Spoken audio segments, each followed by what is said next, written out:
بسم اللہ الرحمن الرحیم۔ السلام علیکم ناظرین، میرے اور عامر متین صاحب کی طرف سے دیکھنے والوں کو ہم خوش آمدید کہتے ہیں۔ پاکستان کا جو سیاسی منظرنامہ ہے اس وقت مکمل طور پہ ہمیں غیر واضح نظر آ رہا ہے۔ پہلے باتیں ہو رہی تھی الیکشن نہیں ہوں گے، اب بات ہو رہی ہے الیکشن ہوں گے، مگر کوشچن اصل میں یہ ہے کہ آخر وہ الیکشن کب منعقد ہوں گے؟ اتحادی رہنما حکومت کی مدت بڑھانے کے لیے جواز آخر کیوں ڈھونڈ رہے ہیں، اس کے اوپر ہم بات کرنے جا رہے ہیں۔ مگر اس کے ساتھ ساتھ کراچی شہر جہاں پر سیاسی اور سمندری طوفان ہمیں دونوں بیک وقت ساتھ ساتھ نظر آ رہے ہیں۔ ایک طرف تو بپرجوائے ساحل سے ٹکرائے گا، مگر دوسری طرف ہم دیکھ رہے ہیں کہ میئر کراچی کا جو معاملہ ہے اس میں پاکستان پیپلز پارٹی اور جماعت اسلامی کا ہمیں ٹاکرا ہوتا ہوا نظر آ رہا ہے۔ کیا کراچی والے ان دونوں طوفانوں سے نمٹنے کے لیے اس وقت تیار ہیں؟ اس کے اوپر ہم بات کرنے جا رہے ہیں، اور اس کے ساتھ ساتھ رشین تیل کے اوپر بات ہوگی کہ بڑا طویل انتظار کرایا اس روسی تیل نے، فائنلی وہ پاکستان پہنچ گیا ہے۔ وزیر اعظم سمیت تمام حکومتی لوگ جو ہیں وہ شادیانے تو بجا رہے ہیں، مگر صارفین پیٹرول اور ڈیزل سستا ہونے کی توقع رکھیں یا نہیں رکھیں، ہمیں تو یہ جاننا ہے عامر متین صاحب کے تجزیے میں۔ عامر صاحب، پرسوں ترسوں بات ہو رہی تھی نہیں جی ابھی حالات سازگار نہیں ہیں، پھر کل واقعہ یہ پیش آیا کہ دیکھیں گی جی، پھر یہ بات ہوئی کہ شاید میاں نواز شریف صاحب واپس آئیں گے، اکتوبر کے اندر الیکشن ہو جائیں گے۔ الیکشن چلیے مان لیا ہوں گے، سوال یہ ہے کہ کس مہینے میں ہوں گے کب؟ ویسے تو یہ ہمارے ملک کا ایک عجیب المیہ ہے کہ ہم اتنے اوورلی پولیٹیسائزڈ ہیں اور سیاست کے اندر اتنے زیادہ گھسے ہوئے ہیں، اور سیاست بھی جو ہے کہ پولرائزڈ ہے، ایشوز سے دور ہے۔ دنیا میں سیاست کیوں ہوتی ہے؟ سیاست اس لیے ہوتی ہے کہ عوام کے مسائل حل کیے جائیں۔ اس وقت عوام کا سب سے مسئلہ بڑا ہے جو کہ ہمیں نمبر 1 سٹوری لینا چاہیے، وہ یہ سائیکلون آ رہا ہے اور اس کی تباہی ہے، پتہ نہیں وہ کتنا خدا نخواستہ کام آئے ہیں، سب کی دعا ہے، اور پوری ہماری کوسٹل پٹی اور پورا ایک اندرون سندھ پنجاب تک اس کی اثرات آ سکتے ہیں۔ مگر کیا کریں، مجبوری ہے، لوگ سیاست کے متعلق سننا چاہتے ہیں۔ وہی بات روز بدلتا ہے کہ جی آج یہ فلانے سے مل گیا، آج جہانگیر ترین لندن میں چلے گئے، آج فلانے نے یہ کہہ دیا۔ الیکشن ہوں گے کہ نہیں ہوں گے، یہ کوشچن ہے، یہ وہیں پہ رہ جاتا ہے۔ تو یہ اگر یہ نہیں آپ کریں گے تو سائیکلون دکھائیں گے تو وہ آپ کے پروڈیوسر صاحب بھی شکایت کرتے ہیں کہ جی آپ کی ریٹنگ نہیں ٹھیک آتی ان چیزوں سے باتیں کرنے سے، ایشوز پہ بات کرنے سے، اصل ایشو پہ بات کرنے سے ریٹنگ نہیں ملتی۔ پر ہم ایشوز پہ بات کرتے رہیں گے، یہ کرتے رہنا چاہیے، اس کا ریٹنگ سے کوئی تعلق نہیں ہے، ہماری یہ بنیادی نوکری ہے اور فرض بھی ہے۔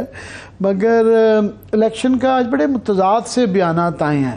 متضاد اس طرح آئے ہیں کہ شہری رحمان نے کل ہمارے پروگرام کے لیے جو ریکارڈنگ کروائی تھی اس میں انہوں نے اپنی خواہش کا اظہار کیا، جو کہ ان کی اپنی ذاتی اوپینین تھی، پارٹی کی طرف سے وہ نہیں تھا۔ انہوں نے کہا جی ہونے چاہیے، جو ہے ٹائم پہ الیکشن ہونے چاہیے۔ تو یہ کیونکہ وہ ایک ان کا ماضی رہا ہے اسٹرگل کا، جمہوریت کا، تو اچھی بات کی انہوں نے۔ اور آج رضا ربانی نے بھی آرمی ایکٹ کے خلاف کہ یہ نہیں ہونا چاہیے اور جمہوریت کی باتیں کی، تو پیپلز پارٹی کی طرف سے یہ سگنل آ رہے ہیں۔ مولانا فضل الرحمان جو ہے وہ اپنی ہی ایک پٹی پہ چل رہے ہیں کہ انہوں نے کہا جی یہ پارلیمان فیصلہ کرے گی۔ بائی دا وے وہ پارلیمان کا حصہ نہیں ہے، وہ جی پارلیمان فیصلہ کرے گی کہ کیا ہر چیز جو ہے نا آئین وغیرہ، اب تو یہ ایشو بن گیا ہے کہ آئین کوئی چیز نہیں، پارلیمان ہی ہے۔ پارلیمان آئین سے اوپر نہیں ہے، نہ جوڈیشری آئین سے اوپر ہے، اور جوڈیشری کا ہر ایک ٹرائیکاٹمی آف پاور ہے۔ ہمارا دستور یہی کہتا ہے کہ پارلیمان کے اپنے فرائض ہیں، انتظامیہ کے اپنے ہیں اور جوڈیشری کے اپنے ہیں، مگر یہاں وہ کہہ رہی پارلیمان فیصلہ کرے گی۔ غلط صحیح چھوڑ دے، اس پہ تو بحث نہیں کرتی۔ مریم اورنگزیب نے آج یہ ان کا بیان یہ ہے کہ اگست میں جب حکومت ختم ہو جائے گی تو نگران حکومت آ جائے گی۔ اب وہ کیونکہ حکومت کی ترجمان ہیں تو اس لیے ان کی بات کو رد نہیں کیا جا سکتا، اس کو آپ اہمیت دیں گے کہ وہ حکومت کا بیان ہے، کہ وہ ترجمان ہیں۔ تو مگر انہوں نے یہ نہیں کلیریفائی کیا کہ جو سب سے بڑا سوال ہے اس وقت کہ نگران حکومت، انہوں نے کہا نگران حکومت آ جائے گی اگست میں، 13 اگست کو غالباً جو ہے یہ موجودہ حکومت کا ٹینیور ختم ہو جاتا ہے، تو کہ نگران حکومت وہ چلے گی کتنا عرصہ؟ جس طرح پنجاب میں اور کے پی میں 5-5 6 ماہ ہونے جا رہے ہیں، آئینی مدت سے زیادہ۔ آئینی مدت تو کب کی ختم ہو گئی، وہ تو بھول بھی گیا ہے۔ بچپن میں وہ آئے تھے کہیں، محسن نقوی صاحب چلتے آ رہے ہیں، کیرم بورڈ کھیل رہے ہیں، افتتاح کر رہے ہیں، اور وہ ہسپتالوں کی پٹیاں کاٹ رہے ہیں، اسکول کھول رہے ہیں۔ تو نگران حکومت کا کام صرف سوائے اس کے کہ الیکشن کرانا اور اس کو مانیٹر کرنے کے علاوہ نہیں تھا، مگر وہ اس طرح بیہیو کر رہے ہیں جس طرح کوئی normal elected prime minister chief minister ہیں. تو نگران حکومت بھی اب راجہ ریاض کی مرضی اور شہباز شریف کی مرضی سے آئے گا تو وہ میرا خیال محسن نقوی پلس آئے گا. اور جو نام گردش کر رہے ہیں وہ ان کو سن کے انسان کا دل دہل کر جاتا ہے. ٹھیک ہے وہ خاص پارٹیوں کے تو مفاد پورے کر دیں گے، وہ میں نہیں سمجھتا وہ ملک کے لیے اچھے ہیں یا کسی لحاظ سے بھی اچھے ہیں. کوئی اخلاقی طور پہ بھی ان کا کوئی اتنا وزن نہیں ہے. اللہ کرے کہ جب نام آئے گا تو اس کے بعد پھر ہم دیکھیں گے. میرا بھی جو نام گردش میں کر رہے ہیں وہ دیکھ کے بڑا ڈر جاتا ہے کہ یار یہ کس طرف پاکستان جا رہا ہے. تو ابھی یہ اس کا یہ نہیں کہا جا سکتا کہ سب کچھ ہوا میں ہے، سب کچھ ہوا میں ہے. اچھا مجھے یہ بتائیے عامر صاحب، کہیں پر بھی کسی بھی جگہ پر یا پولیٹیکل وکٹمائزیشن کی ہم بات کرتے ہیں یا ہم سیاسی انتقام کی بات کرتے ہیں، وہ کہاں پر جا کر رکتا ہے؟ پرویز الہی صاحب 70 سال سے زیادہ ان کی عمر ہے، اور جو ان کی حالت ہے، جس قسم کے طریقے سے جس طریقے سے ان کے ساتھ برتاؤ کیا جا رہا ہے، جس طرح انہیں رکھا جا رہا ہے، کیا یہ کسی جمہوری ملک کے اندر یہ زیبا دیتا ہے کہ اس قسم کے ریونج لیے جائیں، چاہے وہ انویسٹیگیشن کا بھی حصہ بنے ہوئے، لیکن یہ کیا طریقہ کار ہے؟ پرویز الہی صاحب کا آپ کو پتا ہے بہت عرصے سے ناقد رہا ہوں، مگر یہ تصویر دیکھ کے جو ہے نا بڑی تکلیف ہوتی ہے. 10 دن سے کپڑے نہیں انہوں نے تبدیل کیے، انہیں کپڑے نہیں ملے. یہ بیان یہ جو انہوں نے آج صحافیوں سے بات چیت کی ہوئی ہے، اور لوگ یہاں پہ زیادہ تکلیف دہ بات یہ ہے کہ مذاق اڑا رہے ہیں کہ جی انہوں نے، کیونکہ ان کی بازو ٹوٹی تھی، وہ اس وقت بڑا مذاق اڑایا گیا تھا کہ جی ان کو آسکر ملنا چاہیے کہ جی یہ ایکٹنگ کر رہے ہیں.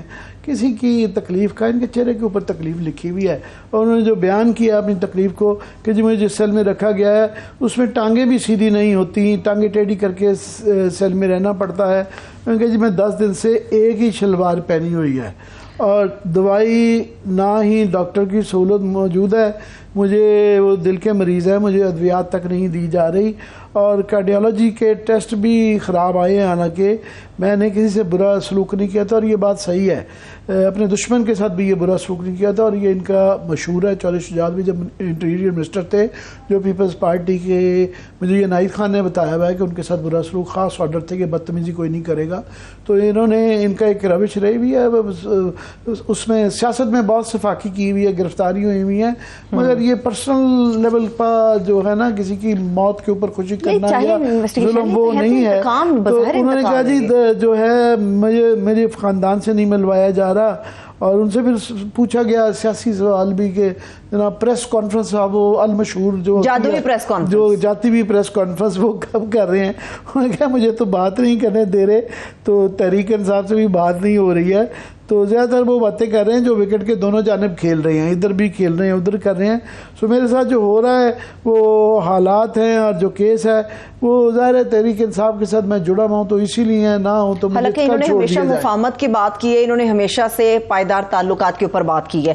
اینی ہو چیئرمین نادرا، ان سے استعفیٰ لیا گیا ہے یا پھر انہوں نے خود استعفیٰ دیا ہے؟ نہیں، انہوں نے چیئرمین نادرا طارق ملک جو ہے نا، ان کا ایک بہت بڑا ماضی رہا ہے. یہ انٹرنیشنلی اکنالجڈ یونائٹڈ نیشنز کے، UNDP کے، ورلڈ بینک کے، پاکستان کے ان چند افراد میں سے ہیں جن کے اوپر ہم بہت فخر کرتے ہیں، جنہوں نے اپنا دنیا میں نام بنایا ہے. ہم ساری ہی چیزوں میں تقریباً جو ہے پوری دنیا سے پیچھے ہیں، مگر ڈیجیٹلی ہم بہت کئی چیزوں میں کئی ملکوں سے، ایون جو مغربی ملک ہیں ان سے بھی آگے رہے ہیں، اور اس میں ان کی بہت زیادہ کاوش رہی ہے. نادرا کا جو ہمارا نظام ہے وہ کئی ملکوں نے ہمارے سے امپورٹ کیا ہے، ان کو بلایا ہے. تو یہ ان کے ساتھ پچھلی دفعہ بھی یہ سلوک ہوا تھا کہ ان کو اس طرح سے ہی جانے پہ مجبور کر دیا تھا. تو پچھلی دفعہ تو غالباً شاید نکال دیا گیا تھا. تو اب اس کے بعد یہ پھر ظاہر ہے کیونکہ یہ پروفیشنل آدمی ہیں تو ان کو فوراً نوکریاں مل جاتی ہیں، تو مل گئی تھی. تو ابھی جو ہے ان کا یہ میں جو ریزگنیشن لیٹر ہے وہ پڑھ کے بڑی تکلیف ہوئی کہ یہ جو پروفیشنلز ہوتے ہیں ان کے ساتھ آپ پارٹیزن پالیٹکس میں، ہماری جو پولرائز پالیٹکس ہے، اتنی زیادہ نفرت انگیز پالیٹکس ہے، اس کے اندر ایک دوسرے کے ساتھ تو یہ ایک سلسلہ ہے، پرانا ہے، چلتا رہتا ہے. پر جو لوگ اکیڈیمکس ہوتے ہیں یا پروفیشنلز ہوتے ہیں ان کے لیے اس طریقے سے نہیں سلوک کرنا چاہیے. تو بڑی تکلیف ہوئی ان کی پڑھ کے. انہوں نے کہا جی مجھے یہ اس دفعہ جب میں آیا ہوں تو وہ ایک بڑا امتحان دیکھ کے آیا، کسی کی سفارش پہ نہیں آیا تھا. 100 کے قریب جو اپلیکینٹس تھے، اور میں اس وقت چیف ٹیکنیکل ایڈوائزر تھا یونائٹڈ UNDP کے اندر، نیو یارک کے اندر تھا. اور میں جو ہے UNDP کے تقریباً تمام ملکوں کو ڈیجیٹل گورننس کے اوپر سمجھا رہا تھا، گائیڈ کر رہا تھا، اور ورلڈ بینک کے لیے گلوبل سٹینڈرڈز ڈیجیٹل اس کے پڑھا رہا تھا. تو میں نے تقریباً، انہوں نے کہا جی یہاں پہ مجھے بڑی تکلیف ہے کہ مجھے یہ ریزائن کرنا پڑ رہا ہے. اس کی وجوہات انہوں نے کہا جی مجھے سیاسی انٹرفیرنس کی جا رہی ہے، اس کی وجہ سے ہے.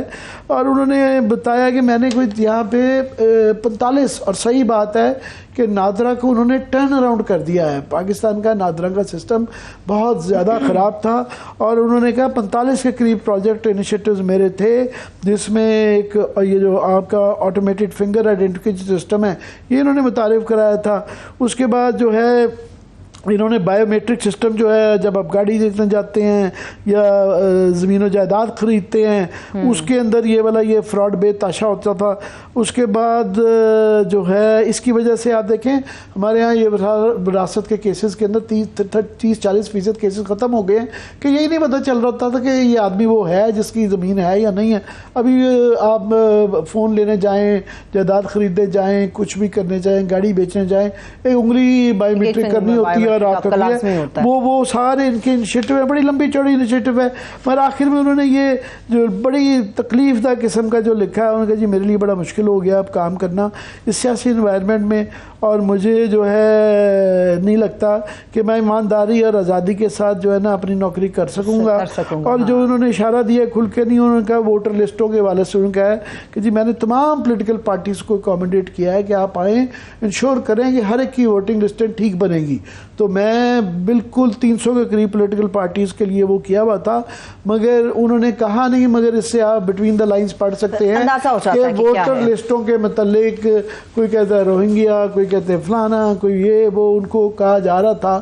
اطلاعیں یہی ہیں دوستوں کی طرف سے، گریپ وائن یہی کہہ رہی ہے کہ اس لیے فائنلی یہ انہوں نے اپنی عزت بچائی ہے اور یہ چھوڑ کے چلے گئے. ان کو کوئی فرق نہیں پڑے گا، ان کو دوبارہ پروفیشنل آدمی ہیں، ان کے جو کریڈینشلز ہیں، ان کو بہت اچھی نوکری مل جائے گی، مگر یہ پاکستان کا ایک نقصان ہوگا. صحیح ہے. پاکستان کا ایک اور بھی عامر صاحب بہت بڑا نقصان ہونے جا رہا ہے. کراچی شہر کی جب ہم بات کرتے ہیں یا سمندری طوفان کی بات کرتے ہیں، پاکستان کے جو ساری علاقوں سے ٹکرا گیا ہے اور ہزاروں کی تعداد میں لوگ نقل مکانی کر چکے. 50,000 آج رات تک مزید انخلا ہو جائے گا.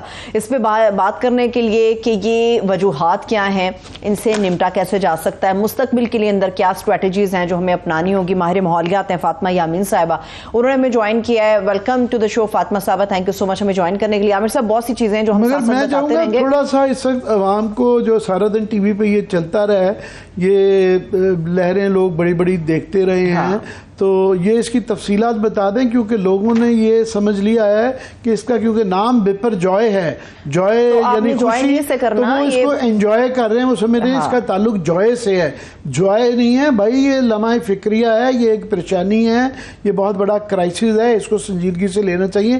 ذرا تفصیلات بتا دیں. میرے پاس کچھ عام ڈیٹیلز ہیں کہ جس طرح سے سمندری طوفان کی یہ شدت ہے، اس میں کہا جا رہا ہے ابھی فی الحال تو معمولی کمی آئی ہے، مگر سندھ کے 6 اضلاع نہایت حساس قرار دے دیے گئے ہیں. اس میں ٹھٹھا ہے، سجاول ہے، تھرپارکر ہے، بدین ہے، عمر کوٹ ہے، میرپور خاص ہے. یاد رہے کہ کل دوپہر تک یہ سائیکلون جو ہے یہ کیٹی بندر سے ٹکرا جائے گا.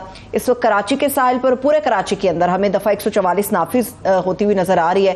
جتنی بھی پولیس فورس ہے آپ اس سے اندازہ لگائیں، ان تمام کی چھٹیاں منسوخ کر دی گئی ہیں اور ہنگامی حالات کے لیے 16,000 ڈاکٹرز اور معاون عملہ جو ہے اس کو الرٹ پہ رکھ دیا گیا ہے. ماہی گیروں کو کھلے سمندر میں جانے پر پابندی ہے. نہ صرف کراچی میں، بلوچستان کے اندر بھی دفعہ 144 نافذ کر دی گئی ہے. ماہی گیروں کو وہاں بھی روکا گیا ہے.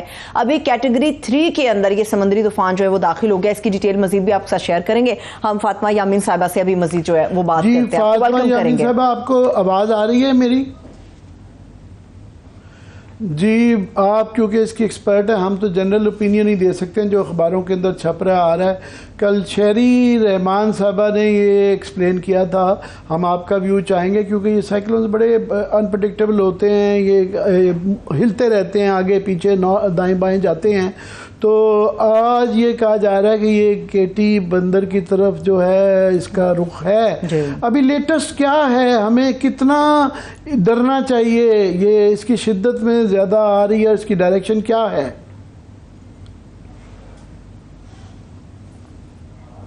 جو سب سے زیادہ میں کافی محظوظ ہوئی اس بات سے کہ لوگ جو ہے اس نام سے کافی محظوظ ہو رہے ہیں. یہ نام جو ہے، یہ اس کا مطلب جو ہے یہ بالکل بھی جوائے کا نہیں ہے. یہ بنگلہ میں نام ہے جو اس سائیکلون کے لیے تجویز کیا گیا ہے، اور اس نام کا جو مطلب ہے وہ آفت ہے، ڈیزاسٹر ہے اس نام کا مطلب ہے جی. اور یہ WMO اور ریجنل اور انٹرنیشنل جو سائیکلونز اور سٹارمز کے اوپر تحقیقات کرتی ہیں اور دنیا کی جتنی بھی کلائمیٹ اور ویدر کنڈیشنز کے اوپر تحقیقات کرتی ہیں، انہوں نے یہ نام جو ہے تجویز کیا ہے. اس کے اندر جو ہے 12 یا 13 ممالک ایسے ہیں جو کہ ٹراپیکل سسٹمز رکھتے ہیں، جو کہ ساحلی علاقے ہیں. تو ان میں سے اس مرتبہ بنگلہ دیش کی باری تھی سائیکلون کا نام رکھنے کی، اور اس حوالے سے پھر جو ہے اس کا نام جو ہے یہ رکھا گیا ہے. جی یہ نام تو ہے. ابھی میں چاہ رہا تھا کہ اب ہمیں سائیکلون کی لیٹسٹ سچویشن، کیونکہ یہ بدلتا رہتا ہے اپنی ڈائریکشن بھی، شدت بھی، تو ابھی اس کی لیٹسٹ سچویشن کیا ہے، کس طرف جا رہا ہے، کب تک یہ کیٹی بندر کے پاس آئے گا، اور ہمیں کتنا ڈرنا چاہیے؟ اس میں جو آپ کی بات بالکل صحیح ہے، یہ سائیکلون ہے اور یہ انپریڈکٹیبل سچویشن ہے. ہم نے دیکھا کہ سینیٹر شہری رحمان صاحبہ نے اس کے اوپر جو ہے پریس کانفرنس بھی کی تھی.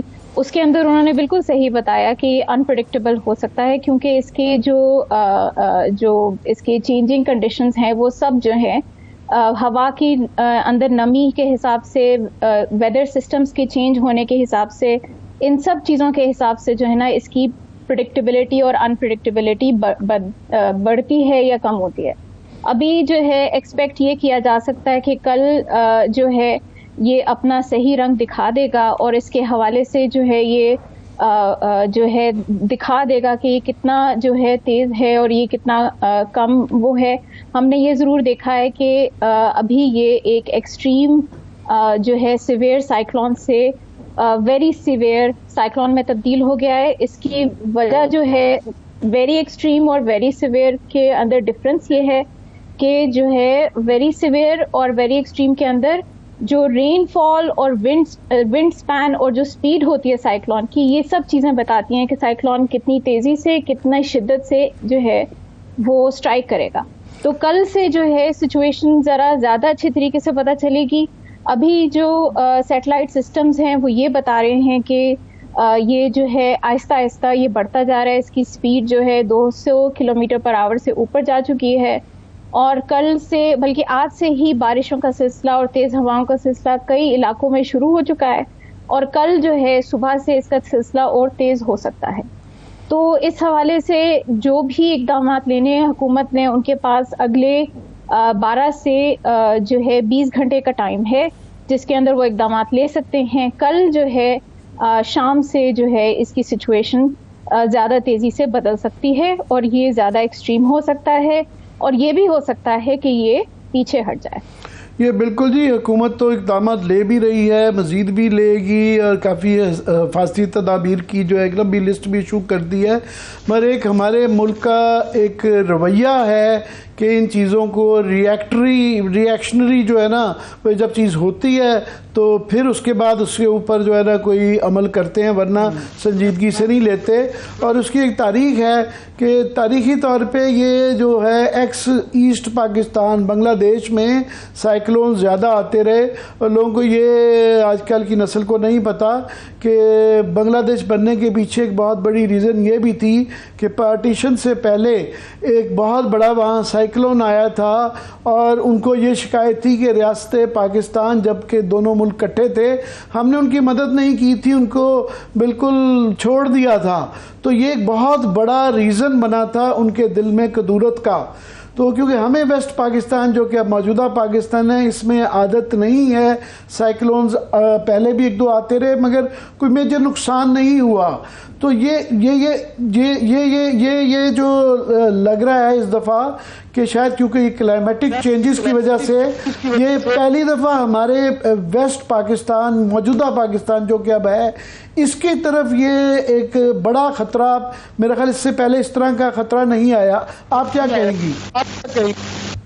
نہیں عامر صاحب، ایسا ہے کہ شاید جو ہے ہمیں جو ہے نا اپنی تاریخ یاد نہیں ہے، اور جو ہے ویسے بھی پاکستان کی تاریخ کے اندر جو ہے کبھی بھی قدرتی آفات اور ڈیزاسٹرز کی تاریخ جو ہے وہ کبھی نہیں پڑھائی جاتی.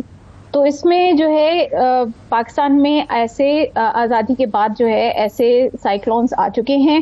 2007 میں آیا ہے، 1993 میں آیا ہے. 2007 میں جو ہے کافی زیادہ لوگ سندھ، جامشورو اور بلوچستان سائڈ پہ متاثر ہوئے تھے اور کافی زیادہ افراد کی اموات بھی ہوئی تھیں. 2010 میں بھی یہ ہو چکا ہے، 1993 میں بھی آ چکا ہے. تو ہمارے پاس یہ سائیکلونز آئے ہیں. صرف فرق یہ ہے کہ ان سائیکلونز نے کبھی پاکستان کو ڈائریکٹلی ٹارگٹ نہیں کیا، کیونکہ آپ جغرافیہ دیکھیں تو پاکستان جو ہے وہ ذرا تھوڑا کیا کہتے ہیں انورڈ کر کے ہے، اور آؤٹ ورڈ کر کے جو ہے وہ زیادہ موجود ہے. بے آف بنگال ہے اور انڈیا جو ہے نا وہ ذرا آؤٹ ورڈ ہے. یوزلی کیا ہوتا ہے کہ سائیکلونز ٹرن لے کے تو عمان اور یمن کی طرف جو ہے نا چلے جاتے ہیں. تو پاکستان جو ہے ہمیشہ سے سائیکلونز جو ہے نا وہ ٹیل اینڈ پہ آئے ہیں، لیکن ٹیل اینڈ پہ بھی سائیکلونز جو کیٹیگری 3، 4، 5 کراس کر جاتے ہیں تو وہ پھر سائیکلونز جو ہیں ایون دو ہم ٹیل اینڈ پہ بھی ہوں تو وہ نقصانات تو یہاں پہ بھی زیادہ کرتے ہیں. ایک چیز جو ہم لوگ بھول رہے ہیں کہ اس مرتبہ پاکستان کے جن علاقوں میں یہ سائیکلون آ رہا ہے یہ وہ والے علاقے ہیں جو کہ 2022 کے فلڈز میں بہت بری طرح متاثر ہو چکے ہیں اور ابھی تک ان کی ریکنسٹرکشن اور ریہیبلیٹیشن نہیں ہوئی ہے. لوگ اپنے آدھے بنے ہوئے گھروں میں یا آدھے ڈیمیجڈ گھروں میں بیٹھے ہوئے ہیں، یا وہ بھی ہیں جن کے پاس گھر نہیں ہے، چھت نہیں ہے. تو یہ اس مرتبہ جو ہے اس کا شاید امپیکٹ جو ہے وہ زیادہ محسوس ہو. امپیکٹ کے اندر لوگ دو چار یہاں پہ غلط فہمیاں رہتی ہیں یا مسکنسیپشنز ہیں لوگوں کی. ایک تو یہ رہتی ہے کہ یہ صرف ساحلی پٹی تک کی محدود ہے اور یہ ان کو نہیں اندازہ کہ جب اس کی کیٹیگری بڑھتی ہے، کیٹیگری بڑھنے سے مراد یہ ہوتی ہے کہ اس کی بہت زیادہ سپیڈ زیادہ ہو جاتی ہے. جس طرح بھی آپ نے کہا کہ ونڈ سپیڈ، اور ونڈ جو ہے بارش سے بھی زیادہ جو نقصان دہ چیز ہوتی ہے وہ ہوائیں ہیں. 200 کلومیٹر جیسے آپ نے ذکر کیا کہ وہ بہت زیادہ ہوتی ہے. گاڑی جو ہے وہ 120 کے اوپر چلان کر دیتے ہیں، نہیں چل سکتی، تو 200 کلومیٹر کی جب ہوا ہوگی تو ہر چیز اڑا کے لے جاتی ہے. تو یہ ساحلی پٹی تک پہلی تر موجود نہیں ہے، یہ پورے ملک آگے تک بھی انر پاکستان تک بھی اس کا نقصانات ہو سکتے ہیں، اور وہاں پہ لوگ ساحل پہ بھی نہیں سنجیدگی سے لے رہے اور اندرونی پاکستان میں تو بالکل نہیں لے رہے. میرا خیال میں لوگوں کو اندازہ نہیں ہے. جو لوگ زیادہ تر ایسی جگہوں پہ رہتے ہیں جہاں پہ آفات وغیرہ آتی جاتی ہیں وہ لوگ عموماً ان چیزوں کے بارے میں بہت باخبر ہوتے ہیں. لیکن تھوڑا سا حالات پاکستان کے 2022 کے سیلابوں کے بعد کچھ ایسے کشیدہ رہے ہیں کہ لوگ جو ہے اپنے گھر چھوڑ کے جانے پہ بھی آمادہ نہیں ہیں، کیونکہ انہوں نے آلریڈی جو ہے 2022 میں بہت بڑا لاس فیس کیا ہے، اور پھر معاشی اور دوسرے حالات جو چل رہے ہیں اس کے اندر بہت زیادہ انزائٹیز جو ہیں وہ پیدا ہو چکی ہیں. تو یہ جو ہے یہ دیکھنے میں آتا ہے. یہ قدرتی آفات کے حوالے سے آپ 90s کے فلڈز دیکھ لیں، 2010 کے فلڈز دیکھ لیں. اس وقت بھی جب ایویکویشنز کروائی تھیں تو لوگوں نے نکلنے سے منع کر دیا تھا، انکار کر دیا تھا. دوسری چیز یہ ہے کہ ایک لوگ یہ بھول جاتے ہیں کہ ان کے جو ارد گرد جو چیزیں ہیں ہمیں بھاری لگتی ہیں، لیکن ہوا جو ہے 200 کلومیٹر پر آور کی ہوا جو ہے وہ کتنے آسانی سے ان کو جو ہے اٹھا سکتی ہے. ٹن کے روف ہیں، اینٹیں ہیں، لکڑیاں وغیرہ ہیں، یہ بہت آرام سے ہوا جو ہے اپنی جگہ سے ہلا سکتی ہے. ہم دیکھتے ہیں کہ دنیا بھر میں جہاں ہوا سے ریلیٹڈ ٹورنیڈوز وغیرہ جو آفات آتی ہیں وہ کس طریقے سے بہت آسانی سے پورے کے پورے گھر اٹھا لیتی ہیں. تو 150 سے 200 کلومیٹر پر آور کی جو ہوا ہے اس سے جو ہے احتیاط تو بہت زیادہ ضروری ہے. راجستھان میں اور ساؤتھ پنجاب میں رہنے والے جو صحرائی لوگ ہیں وہ ہمیں بتاتے ہیں کہ ہم اپنے گھروں پہ ٹن روفز نہیں لگاتے. کیونکہ وہ ہوائی طوفان وہاں پہ جب آتے ہیں صحرائی تو وہ ٹن روف جو ہے بالکل پیپر کی طرح اڑتا ہے اور پھر وہ جو بھی انسان اس کو نظر آئے وہ اس کو نقصان پہنچا کے نکلتا ہے. اور ایسے بھی کیسز ہوئے ہیں جس میں لوگوں کی اموات واقع ہوئی ہیں. تو لوگوں کو شاید تھوڑا سا یاد دہانی کروانے کی بھی ضرورت ہے. لیکن ایک بات سمجھ میں آتی ہے as a development person and working in this sector, اور کمیونٹیز کے ساتھ میرا بہت کام ہے, لوگ بہت تھک گئے ہیں بچ کے, اور یہ کلائمیٹ اینزائٹی بھی ہے اور اس کو کلائمیٹ ایگزاشن بھی میں کہتی ہوں کہ ہر دوسرے موڑ پہ کوئی نہ کوئی قدرتی آفات جو ہیں وہ کسی نہ کسی طریقے سے ہمیں امپیکٹ کر رہی ہیں. ٹھیک ہے فاطمہ یامین صاحب, مجھے یہ بتائیے گا, یہ جتنا تباہ کن ہے اور جس طرح سے ہنگامی حالات نافذ ہمیں نظر آتے ہیں, اربن اور رورل ایریاز جو ہیں اگر ہم ان کو سامنے رکھتے ہیں تو کہاں پہ آپ لوگ سمجھتے ہیں کہ امپیکٹ تھوڑا ڈیفرنٹ ہوگا؟ دونوں طرف آپ سمجھتے ہیں کہ تباہی یکسر ہمیں نظر آئے گی, یا کسی ایک سطح پہ آپ سمجھتے ہیں کہ کچھ نقصان کم ہو سکتا ہے؟ دیکھیں جو دیہی علاقے ہیں نا اس میں تو ویسے بھی 2022 کے بعد انفراسٹرکچر کافی حد تک تباہ ہو چکا ہے, تو پبلک انفراسٹرکچر وہاں پہ کم ہوگا, لیکن لوگوں کا اپنا جو اثاثے ہیں لوگوں کے وہ جو ہے زیادہ تباہ ہو سکتے ہیں. ان کے گھر ہو گئے, ان کے مال مویشی ہو گئے, تو اگر ان کے پاس ایک پکی چھت نہیں ہے تو ان کے لوگوں کی جانوں کو بھی زیادہ نقصان ہو سکتا ہے. اور یہی دیہی علاقے میں بار بار کہہ رہی ہوں, یہ وہی علاقے ہیں جہاں پہ پہلے سیلاب آ چکا ہے. جو اربن جو ایریاز ہیں, جو سٹیز اور شہروں کے علاقے ہیں, وہاں پہ بہت زیادہ انفراسٹرکچر ہوتا ہے. وہاں پہ کانکریٹ سالڈ انفراسٹرکچر بھی ہوتا ہے اور موبائل انفراسٹرکچر بھی ہوتا ہے. آپ کے جو موبائل کے ٹاورز ہیں, آپ کے بجلی کے ٹاورز جو ہیں, بجلی کی تاریں ہیں, اس کے علاوہ لوگوں نے گھروں میں اتنی چیزیں رکھی ہوئی ہوتی ہیں جس طرح کنسٹرکشن کا مٹیریل ہو گیا, جس طرح بل بورڈز ہو گئے, یہ سب چیزیں نقصان کا باعث بنتی ہیں. اور اسی طریقے سے جس طرح انہوں نے آج پریس کانفرنس میں کہا کہ کراچی میں 113 ملی میٹر اور ٹھٹھا میں 300 ملی میٹر بارش جو ہے وہ 48 گھنٹوں میں ایکسپیکٹڈ ہے. تو اگر سائیکلون کے دوران اتنی بارش ہونی ہے تھوڑے دنوں میں, تو اس کا مطلب ہے کہ یہاں پہ سیلاب کی بھی صورت پیدا ہو سکتی ہے. اور سیلاب کی صورت میں تیز ہوائیں اور تیز یہ بارش, عام تو بارش نہیں ہوگی, یہ تیز ہوا کے اندر بارش ہوگی جو کہ اندر گھروں کے اندر بھی کھڑکیوں سے اور دوسری جگہوں سے داخل ہو کے وہاں پہ بھی سیلاب کی صورت جو ہے نا گھروں کے اندر پانی آ جائے گا. تو یہ سب چیزیں نا احتیاط ان سب چیزوں میں ضروری ہے. تو دیہی اور شہری علاقوں میں مختلف طریقوں سے نقصانات ہوتے ہیں. سوال آپ چھوڑ دیجئے, پھر بریک کی طرف چلتے ہیں. میں بالکل, جب آپ آئیں گی تو ابھی یہ بریک کا کہہ رہی ہیں تو ہم آپ سے جاننا چاہیں گے, کیونکہ ہمارے ہاں تاریخی طور پہ اس طرح کے سائیکلونز کو نبٹنے کا کوئی تجربہ نہیں ہے, تو ہماری ساری ٹاؤن پلاننگ اور ساری اربن پلاننگ اس کے مطابق نہیں ہے. اس کے متعلق جانیں گے آپ سے. ایک بریک لے لیتے ہیں. فاطمہ یامین صاحبہ ہمارے ساتھ موجود ہیں. عامر صاحب نے ایک بڑا اہم سوال ان کے لیے چھوڑا ہے, واپس آ کے یہیں سے بات کو آگے بڑھائیں گے. ہمارے ساتھ رہیے.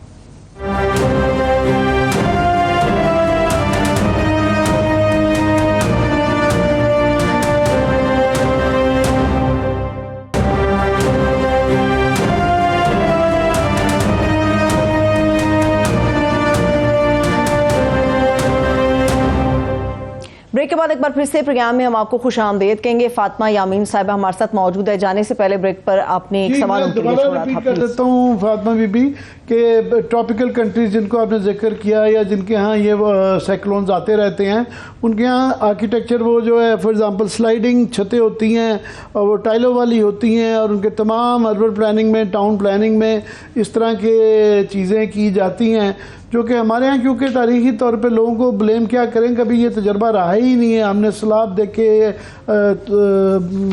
زلزلے دیکھے, بس سائیکلونز نے ہمیں ٹچ کیا ہے. ہمیں اس گہرائی سے کبھی جو اب خطرہ منڈلا رہا ہے پہلے نہیں ہوا.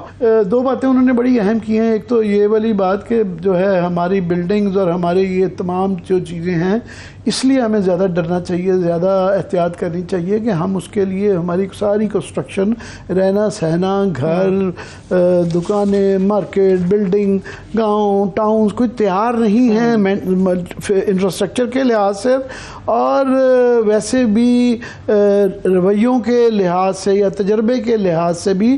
تو اس لیے اس کو سیریسلی لینا چاہیے. جو بھی ذکر کر رہی تھی کہ 200 کلومیٹر کی اگر خدا نہ خواستہ 200 کلومیٹر پر آور کے اس کی ہوا چلے گی, ساتھ میں بارش ہوگی, اور بارش میں بڑی تھوڑے دنوں دیر کے اندر 100 ملی میٹر ہو جائے گی. 300 کے حساب سے فگر وہ دے رہے ہیں, 150 200 300 ملی میٹر ایک گھنٹے کے اندر.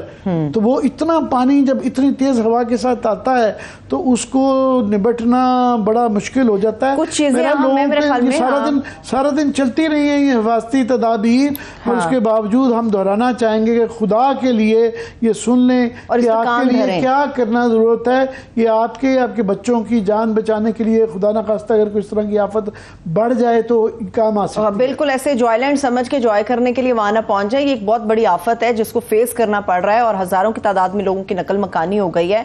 سب سے پہلی بات تو یہ کہ افواہوں سے جتنا ہو سکتا ہے بچیں.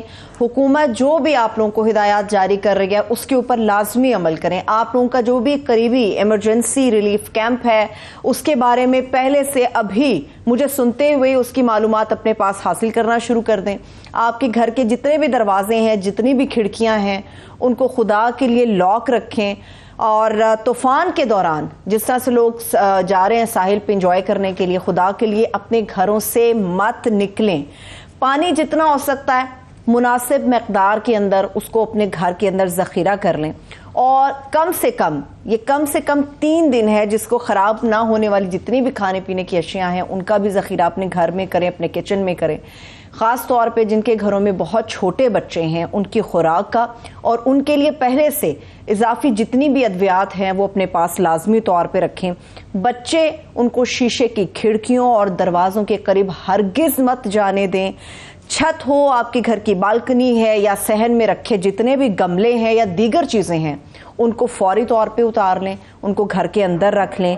سولر پینل ہیں اور جن کے گھر میں پلاسٹک کے ٹینکس ہیں ان کو فوری طور پہ اتار لیں, یا پھر اگر ممکن ہو سکتا ہے مضبوطی سے باندھ لیں ان کو. شہری صاحبہ نے بھی کہا جن کے گھروں میں سولر پینلز ہیں خدا کے لیے وہ بہت زیادہ احتیاط کریں, اس سے نقصان کا اندیشہ بہت زیادہ ہے. گھر کے اندر اگر ٹارچ ہے, ایمرجنسی لائٹس ہیں یا موم بتیاں ہیں, اگر وہ ختم ہو چکی ہیں یا میسر رہی ہیں تو فوری طور پہ انہیں بھی گھر کے اندر لازمی رکھیں, خریدیں. اور موبائل سروس معطل ہونے کے لیے ذہنی طور پہ تیار ہیں. اور بھی بہت ساری چیزیں. عامر صاحب میں سن رہی تھی کہ 96 گھنٹے کی لوڈ شیڈنگ ہو سکتی ہے اگر میجر پلانٹ کو آف لائن کرنا پڑ گیا وہاں پہ. یہ بہت ہی انپریڈکٹیبل سچویشن ہے. جی, وہ جس طرح زلزلہ اور سیلاب پچھلے سال کا اس نے سارے پاکستان کو متاثر کیا تھا. کے پی میں بھی نقصانات ہوئے, کشمیر میں بھی ہوئے, ساؤتھ پنجاب میں ہوئے, اس کے بعد بلوچستان اور سندھ میں تو بہت زیادہ ہوا.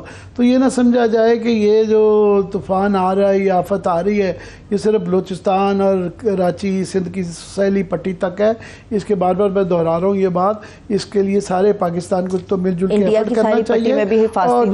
اور اس لیے بھی کرنا چاہیے کہ آگے عید آنے والی ہے, خوشیوں کا موقع ہے, بس یہ دعا کی جا سکتی ہے کہ یہ ٹل جائے. فاطمہ یامین صاحب ہمارے ساتھ ہیں. جی فاطمہ, بالکل. وہ ہم ابھی میں جو ابھی اور ایک سوال کرنا چاہ رہا ہوں آپ سے کہ ہمارے یہاں ایک اور رویہ ہے کہ لوگ ہر چیز پہ یہ سوچتے ہیں کہ گورنمنٹ آئے گی اور وہ کرے گی.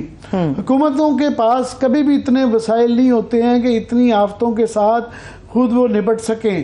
اس کے لیے ہمیشہ لوگوں کو ساتھ مل کے کرنا ہوتا ہے, انتظامیہ کو, حکومت کو, وفاقی گورنمنٹ کو.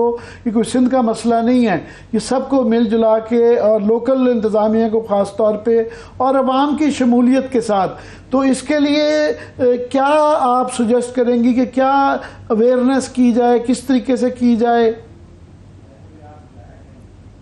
اس کے اندر عامر صاحب اس میں جو نا بڑا ضروری ہوتا ہے کہ عموماً جو بھی سسٹمز بنائے جاتے ہیں ایویکیویشن کے, ریسکیو, کسی بھی قسم کے ڈیزاسٹر رسپانس کے, اس کے اندر جو کمیونیکیشن کا جو ایلیمنٹ ہوتا ہے نا وہ نہیں ہوتا کہ آپ نے لوگوں سے بات کیسے کرنی ہے. صرف یہ نہیں ہوتا کہ آپ نے لوگوں سے معلومات کیسے پہنچانی ہے. معلومات صرف 1 وے کمیونیکیشن ہے, آپ کو 2 وے کمیونیکیشن رکھنا ہوتا ہے جس کے اندر آپ صرف نہ صرف بلکہ اسکولوں میں یا کسی بھی قسم کے ٹیلی ویژن پروگرام میں جو ہے نا ڈیزاسٹر نہ بھی ہو, اس میں آپ ان کو ویسے بھی تعلیم دیتے رہتے ہیں کہ بھئی پاکستان کی یہ ڈیزاسٹر پاکستان میں آتے ہیں یا یہ سچویشنز آتی ہے. عموماً سب کو پتا ہوتا ہے, لیکن یہ ایک ریمائنڈر بھی ہوتا ہے اور ایک ایجوکیشن بھی ہوتی ہے. جو اصل کمیونیکیشن ہوتی ہے وہ 2 لوگوں کی آپس کی ہوتی ہے, جس میں ادارے اور لوگوں کے درمیان یہ کانسٹنٹ اوپن چینل ہونا چاہیے جس میں ادارے لوگوں کو نہ صرف یہ آگاہ کریں کہ یہ جو ہے ڈیزاسٹر آ رہا ہے اور اس میں ہم یہ کریں گے، بلکہ یہ بھی آگاہ کریں کہ لوگوں کو اپنے لیے کیا کیا کرنا ہے. اس مرتبہ جو سائیکلون ہے اس کی کمیونیکیشن پچھلے سائیکلون سے کافی بہتر ہے، اور اس میں حکومت نے بہت زیادہ کوشش کی ہے کہ وہ یہ بھی بتانے کی کوشش کرے، اداروں نے بڑی کوشش کی ہے کہ وہ کیا کر رہے ہیں. لیکن اس ساتھ ساتھ جو وہ انفارمیشن ہے نا کہ لوگوں کو اپنے لیے کیا کرنا ہے، وہ ذرا دیر بعد آتی ہے اس کے اندر. اور تیاری جو ہے سائیکلونز وغیرہ کی یہ عین موقع پہ نہیں کی جاتی ہے، بہت پہلے سے کی جاتی ہے. تو لوگوں کو ایک ڈسکنیکٹ لگتا ہے ادارے اور لوگوں کے درمیان کمیونیکیشن کے اندر. تو اس لیے وہ یہ سمجھتے ہیں کہ شاید اگر ادارے ہم سے رابطہ کریں تو وہ ہمارے اوپر ہی بوجھ ڈالنے کی کوشش کریں. ایسا نہیں ہے، ادارے لوگوں کے بغیر نہیں چل سکتے اور لوگ اداروں کے بغیر نہیں چل سکتے. تو یہ ٹو وے کمیونیکیشن جو ہے یہ اوپن کرنا ضروری ہے. اس کے اندر کمیونیکیشن کے کئی پروڈکٹس ہوتے ہیں جن سے آپ لوگوں کے ساتھ جو ہے کانسٹنٹ کمیونیکیشن میں رہ سکتے ہیں. سوشل میڈیا ایک بہت اچھا ذریعہ ہے جس میں یہی ادارے NDMA جیسے یہ لوگوں کے ساتھ باقاعدہ رابطے میں رہیں سوشل میڈیا کے ذریعے، جس میں آپ آگاہی کے بھی پروڈکٹس چلائیں بلکہ لوگوں کو وارننگ کے بھی چلائیں. لوگ عموماً صرف یہی ایکسپیکٹ کرتے ہیں ہاں ہم NDMA کی ویب سائٹ پہ جائیں گے ہمیں ساری وارننگز وغیرہ مل جائیں گی. یہ سب ون وے کمیونیکیشن اور فور اے چینج، میں آپ کی بات کہہ رہا ہوں، فور اے چینج یہ جو سوشل میڈیا کے اوپر آپس میں یہ بحث و مباحثہ، لڑائی مار کٹائی اور یہ جو کیا کہوں لفظ یوز نہیں کرنا چاہ رہا تھا، اس کو تھوڑی دیر کے لیے تعطل دے دیں اور اس مسئلے کے لیے ایک مثبت مسئلے کے لیے استعمال کر لیں. میں دوسرا آپ سے جو پوچھنا چاہ رہا تھا کہ یہ اب طے پا چکا ہے، دنیا بھر میں یہ کنسنسس ہے کہ یہ موسمیاتی عالمی جو تبدیلیاں ہیں اس کی وجہ سے دنیا بھر میں یہ تواتر کے ساتھ یہ مسائل رہیں گے، اور ہم ان ملکوں میں سے ہیں جہاں بہت زیادہ ولنریبل ہیں، جہاں پہ یہ بہت زیادہ اثرات اس کے آتے رہیں گے. پچھلے سال ہم نے سیلاب دیکھا، اس کے بعد اس سال جو آف سیزن کے اندر جو ہے بارشیں ہو رہی ہیں، آندھیاں آ رہی ہیں، اولے 1.5 کلو کے پڑ رہے ہیں. تو یہ اس کے لیے بجائے اس کے کہ ہر دفعہ ہم ریاکشن کے اندر ایک پہ پرابلم ہوتی ہے، مسئلہ ہوتا ہے، پھر ہم اس کے بعد اس کو حل کرنے کی کوشش کرتے ہیں. تو کیا خیال ہے آپ کی اس طرح کی ضرورت نہیں ہے باقی کہ پرماننٹ SOPs، نظام، سٹرکچرز بنا لیے جانے چاہیے ان اے ہولسٹک وے، جس میں جس طرح آپ نے کہا نا two way, government and people and ادارے یہ سارے مل کے ایک اپنا فیصلے کر سکیں اور نظام بن جائے. جی جی بالکل، آپ بالکل صحیح کہہ رہے ہیں. کلائمیٹ چینج کو جو ہے ایک ادارہ، ایک منسٹری یا کوئی بھی ایک آرگنائزیشن کبھی اکیلی اس کے خلاف نہیں لڑ سکتی. یہ سارے اداروں لوگوں کے مل کے جو ہے یہ کام کرنے سے ہی ہوگا، اور یہ ایک سنکرونائزڈ ایفرٹ ہونا چاہیے جس کے اندر ہر بلڈنگ جو اس ملک میں تیار ہو، بے شک وہ سیلابی علاقہ نہیں ہے یا نہیں ہے، لیکن اگر وہ ہیٹ ویو کی زد میں ہے یا کوئی اور ایسے کلائمیٹ چینج جو ہے نا جیسے آفات کی زد میں ہے، تو وہاں پہ وہ کوڈز اپلائی ہونے چاہیے. ہر علاقے کے، ہر ڈسٹرکٹ کے، ہر پروونس کے اپنے کلائمیٹک کنڈیشنز کے حساب سے کوڈز ہوں. اسی طریقے سے پالیسیز جو ہیں وہ ساری کلائمیٹ چینج انفارمڈ پالیسیز ہوں، کلائمیٹ چینج انفارمڈ SOPs ہوں. ہر چیز جو ہے اس کے اندر اب ہمیں کلائمیٹ چینج کے ایلیمنٹ کو دیکھنا پڑے گا، اور یہ ہماری مجبوری ہے. اس میں یہ کوئی ہمارا شوق نہیں ہے یا اس میں کوئی فنڈز یا پیسوں کی کوئی وہ رسائی نہیں ہے، یہ ہماری مجبوری ہے. We are the most vulnerable countries in the world and we have no choice but to do this. ٹھیک ہے فاطمہ یامین صاحبہ، ایک اور بھی بڑا اہم سوال ہے. جیسے عامر صاحب نے بھی تذکرہ کیا، عید قرباں کی آمد ہے، اور ہم جانتے ہیں کہ پورے پاکستان میں جو سب سے بڑی منڈی لگتی ہے، سجتی ہے، وہ کراچی شہر کے اندر لگتی ہے. بڑا خوبصورت جانور اس منڈی کے اندر آتا ہے. مجھے یہ بتائیے کہ اس طوفان کو مد نظر رکھتے ہوئے کیا صرف لوگوں کو محفوظ مقام پر منتقل کیا جا رہا ہے یا جو مال مویشی ان کا ہے اس کو بھی منتقل کیا جا رہا ہے؟ اگر ایسا نہیں ہوتا تو ہم یہ جانتے ہیں کہ سیلاب کی نظر جب یہ جانور ہوتے ہیں تو بڑی بہت خطرناک بیماریاں پھوٹتی ہیں، خطرناک قسم کے وائرس ہوتے ہیں جو لوگوں پر اٹیک کرتے ہیں. اس کا سدباب کس طرح سے ہوگا؟ اس میں یہ کہ عموماً جو لوگ اپنی جگہ نہیں چھوڑنا چاہتے ان کی سب سے بڑی وجہ جو ہوتی ہے نا وہ مویشی ہوتے ہیں، کیونکہ وہ چاہتے ہیں کہ مویشی اپنے ساتھ لے کے جائیں، جو کہ وہ مجبور ہوتے ہیں نہیں لے کے جا سکتے. انسانی جان کو ہمیشہ جانوروں کی جانوں کے اوپر زیادہ فوقیت دی جاتی ہے. تو اب اس میں آپ ایکسپیکٹ کر سکتے ہیں کہ اس طوفان کے اندر مال مویشی میں کوئی نہ کوئی یا تو سیلاب کی وجہ سے یا بارش کی وجہ سے کسی بھی وجہ سے ان کی آبادی کو نقصان تو ہوگا، بلکہ جو اس کے بعد وہی پانی کی وجہ سے، گندے پانی کی وجہ سے ان سب میں نئی نئی بیماریاں پھوٹیں گی. تو اس کے اندر جو پبلک ویٹرنری سروسز ہیں اور پرائیویٹ ویٹرنری سروسز ہیں ان کا بھی کام کرنا بڑا ضروری ہے.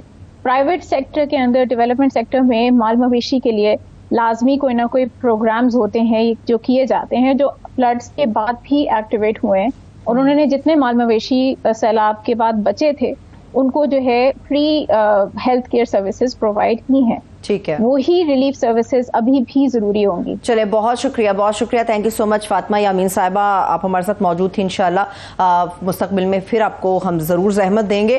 بریک کی طرف میں جا رہی ہوں، رشین تیل کے اوپر میں بات کروں گی بریک سے واپس آ کے، مگر جاتے جاتے لوگوں کے لیے صرف ایک پیغام چھوڑتی جا رہی ہوں کہ کسی بھی صورت میں اگر پاور بریک ڈاؤن ہوتا ہے تو ایسی صورت میں ریڈیو آپ کو مکمل معلومات سے آگاہ کرے گا. ایک چھوٹی سی بریک، واپس آ کے رشین آئل کے اوپر بات کریں گے. Stay with us.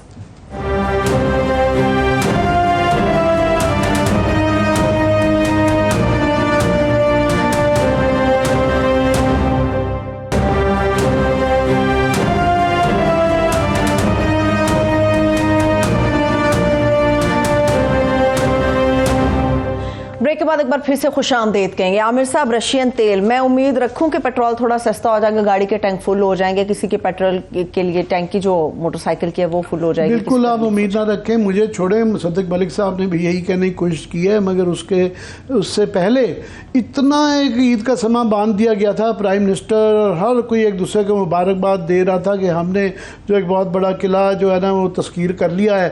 ٹویٹ انہوں نے کی کہ ہم نے یہ ایک بہت بڑی ہماری اچیومنٹ ہے، سارے ایک دوسرے کو تعریفیں کر رہے تھے. تو آج وہ غبارے میں سے کافی ساری ہوا نکل گئی. انہوں نے کہا جی یہ امید نہ رکھے گا، گھوم پھر کے چیزوں کا فائدہ کیا ہوتا ہے؟ عام آدمی تو یہ دیکھ رہا ہوتا ہے کہ پیٹرول کم ہوگا یا نہیں ہوگا، کیوں نہیں ہوگا سن لیں.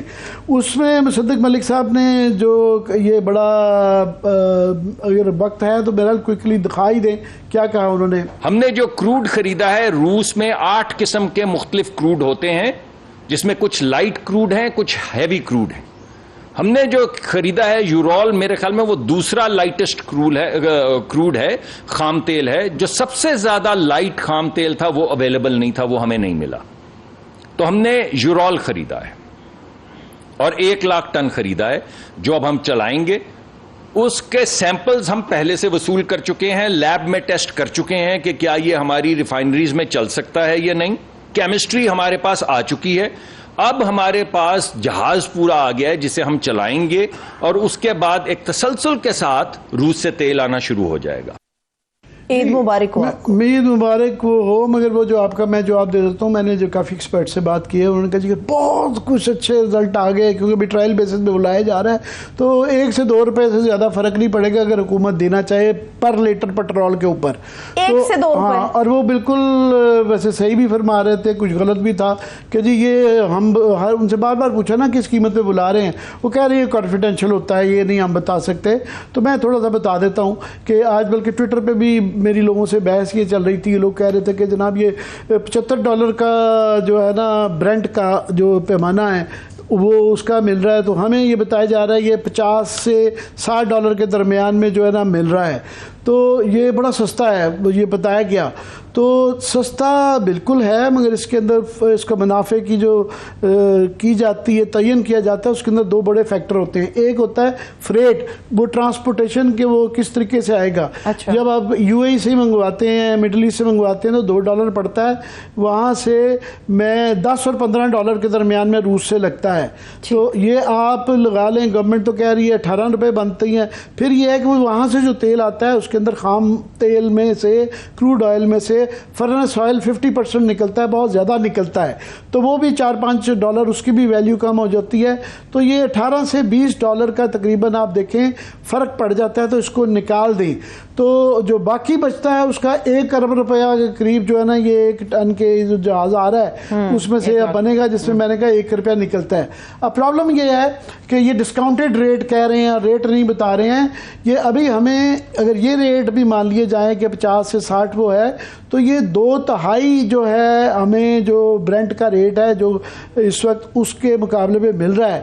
تو اصل مسئلہ یہ ہے کہ آج سے سال پہلے میں یہ ٹویٹر پہ ٹویٹس دکھا چکے ہیں, یہ لڑتا رہا اور میں بڑے چند لوگوں میں تھا جو ٹی وی پہ اور سوشل میڈیا پہ کہہ رہا تھا خدا کے لیے یہ ممکن ہے, بلایا جا سکتا ہے. وہ ہم نے بس مس کر دی. اور اس وقت جو تیل مل رہا تھا $120 بلین کا تیل تھا اور 60 بلین پہ روس ہمیں آفر کر رہا تھا, ہم نے وہ نہیں لیا. اب 75 کا ہے تو ہمیں 50-60 بھی ملتا ہے, تو وہ اب وہ بس مس ہو گئی. اور اب جو ہے اس کا ہمیں نہیں, اور بہانے جو دیے جا رہے تھے وہ بالکل غلط تھے. فار ایگزامپل کہ جی یہ ہمارے پاس تو ریفائنری کی وہ نہیں ہے, یہ بلاول صاحب کی بلکہ ٹویٹ ذرا سنا دیں. یہ روس سے کچھ اس بہانے میں پرابلم تھی, امریکہ کو کچھ کرنا تھا. پچھلے سال دسمبر کے معاملات ہیں 15 تاریخ. یہ بہانہ بنایا گیا کہ جی ہمارے پاس ریفائن کرنے کی نہیں. تو اب یہ ریفائن کیسے ہو رہا ہے؟ ہم آف کورس ہماری لمیٹڈ ریفائنریز ہیں مگر ہو رہا ہے ابھی. اور دوسرا یہ کہا جی روسی قدغنے ہیں. روسی قدغنوں کا یہ ہے کہ اس کے اندر بھی گنجائش تھی. جس طرح امریکہ, چلو ہم انڈیا نہیں تھے جو کہ بالکل لڑ سکتے تھے, کمزور ملک تھے, مگر اس کے وقت بھی ہمیں جو یہ پرائیویٹ کمپنیز نے لینا ہوتا ہے. آپ نے اس وقت امریکہ نے یہ کیا تھا کہ یا ویسٹرن ورلڈ نے یوکرین پہ قدغن لگانے کے لیے ایک سوئفٹ کا سسٹم ہوتا ہے جس کے ذریعے بینکنگ سسٹم چلتا ہے, اس کے ذریعے پیسے نہیں تھے بھیجے جا سکتے. تو ہمارے روس میں پاکستان کے سفیر نے یہ کہا کہ ہم پہلے ہی تقریر کی ماسکو کے اندر کہ ہم پہلے ہی ویٹ جو انہوں نے ذکر کیا سواپ کے ذریعے, وہ یہ تھا کہ روبل کے اندر اور یوان کے اندر لے لیں تو ہم لے سکتے ہیں. ان کو صرف فیسیلیٹیٹ کرنا تھا پرائیویٹ کمپنیز کو, اور انہوں نے جا کے ایل سیز کے اندر کھولنے میں, اور وہ یہ چیز آ سکتی تھی تب بھی. اب بھی ہم یوان کے اندر لے رہے ہیں, مگر ہم یہ یوان لے رہے ہیں مارکیٹ سے. یہ یا تو لیتے نا گورنمنٹ کے اس کے اندر انوالو ہوتی کہ سی پیک کے ذریعے اس کا حصہ ہوتا. تو ہمیں ابھی ہم کیا کر رہے ہیں, مارکیٹ سے ڈالر خرید رہے ہیں. یہ جو تیل کے خریدنے کے لیے کیا جا رہا ہے, پی ایس او جو خریدنا چاہ رہی ہے, تو یہ وہاں سے خرید رہے ہیں, جس کا اگین ڈالر پہ بھی اثر پڑے گا, ڈالر بھی اوپر جائے گا جب اتنی بڑی تعداد میں تیل خریدا جائے گا. اس سے پھر ہم یوان خریدیں گے کیونکہ ہمارے پاس زیادہ یوان ہے نہیں ہے, تو یہ اس کا ایک اور فرق بڑھے گا. تو یہ ابھی کیونکہ G7 نے اجازت دے دی ہے کہ 60 سے اس میں کیا جا سکے. مگر دوسرا ایک بہت بڑا مسئلہ اس کے ساتھ ہے کہ آج انہوں نے ایک بہت خوشخبری دی کہ ہم نئی ریفائنری لا رہے ہیں, کہ $10 بلین کی جو ہے نا ہم ریفائنری بنا رہے ہیں. کیونکہ ہمارا بڑا مسئلہ ہے کہ انڈیا میں اور پاکستان کی ہماری جو ریفائنریز ہیں وہ بڑی ہی فرسودہ ہیں. یہ جو فرنس آئل ہوتا ہے یہ ریزیڈیو ہوتا ہے, یہ کسی چیز کے کام نہیں آتا. اب تو ہمارے ہاں پہلے یہ بجلی بنانے میں بناتا تھا, وہ بھی تقریباً منع ہو گیا, اور اس کے ذریعے اچھی اور زیادہ بجلی نہیں بنتی. تو ہمارا جو سسٹم ہے اس کو کہتے ہیں ہائیڈرو اسٹریمنگ, کہ آپ جب کروڈ آئل خام تیل اس میں ڈالتے ہیں تو فرنس آئل بہت زیادہ نکلتا ہے, 50% نکلتا ہے. انڈیا جو طریقہ استعمال کرتا ہے اسے ڈیپ کنورژن کہا جاتا ہے. اس میں فرنس بالکل نہ ہونے کے برابر یا بہت کم نکلتا ہے. تو یہ جو کہہ رہے ہیں ریفائنری بڑی اچھی بات ہے, نہیں لگائیں, مگر جو موجودہ ہیں جس طرح کہ یہ ابھی جو پہلا جہاز آیا ہے یہ پاکستان ریفائنری لمٹ PRL کے پاس آیا ہے, ان کو اگر $1.5 بلین دے دیا جائے, بلین ڈالر دے دیا جائے, وہ اپنی ریفائنری کو اپ ٹو ڈیٹ کر سکتے ہیں. اور پاکستان کی 4 ریفائنریز ہیں جن کے اندر یہ ریفائننگ ابیلٹیز ہے, ان کے اوپر $4-5 ارب کر دیا جائے. ہماری اپنی ریفائنریز ہیں, وہ ترجیح ہونی چاہیے, اس سے اس مسئلے کا حل ہو جاتا ہے. اور ہاں بعد میں کوئی آپ UAE سعودی عربیہ کو لے کے آئیں, مگر فی الحال ان کو یہ پیسے بھی آپ کو $4-5 نہیں بلین چاہیے ہوں گے. آپ تھوڑا سا ان کو ڈیوٹیز میں رعایت دیں, ان کو پرائیویٹ پبلک انویسٹمنٹ کا چانس دیں, لوکل پارٹیز آئیں یا UAE سعودی عربیہ سے بھی وہ لے کے آئیں, ان کو پہلے ٹھیک کریں, پھر نئی ریفائنری کی طرف لے کے جائیں. تو یہ جو بڑے بڑے خواب اور یہ مبارکباد وقت سے پہلے, ہاں بڑی اچھی بات ہے, میں سمجھتا ہوں کہ روس کے ساتھ آپ کے روابط بڑے زیادہ شروع ہو رہے ہیں, اور یہ زیادہ یہ بھی صحیح بات ہے کہ تواتر کے ساتھ جب یہ تیل آئے گا تو سال کے اندر پھر اس کا کچھ نہ کچھ اکنامک بینیفٹ ہوگا. اچھی خبر کے ساتھ $300-400 ملین بھی آ سکتا ہے, if all things go well ہو سکتا ہے.